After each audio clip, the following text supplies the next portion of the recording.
નાયબ મુખ્યમંત્રી હર્ષ સંઘવી 30 આઈપીએસ અધિકારીઓ સાથે 2 દિવસ સરહદી વિસ્તારના ગામોની મુલાકાત માટે પહોંચ્યા છે। ગ્રામજનોની હાલાકી જાણવાનો પણ પ્રયાસ હાથ ધર્યો હતો।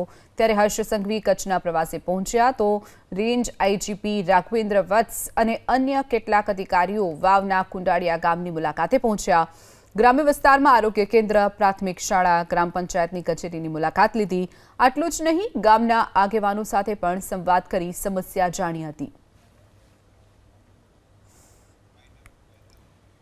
ગ્રામજનોની હાલાકી જાણવાનો પણ પ્રયાસ હાથ ધર્યો હતો।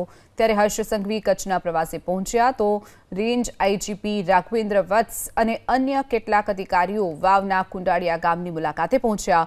ગ્રામ્ય વિસ્તારમાં આરોગ્ય કેન્દ્ર, પ્રાથમિક શાળા, ગ્રામ પંચાયતની કચેરીની મુલાકાત લીધી। આટલું જ નહીં, ગામના આગેવાનો સાથે પણ સંવાદ કરી સમસ્યા જાણી હતી।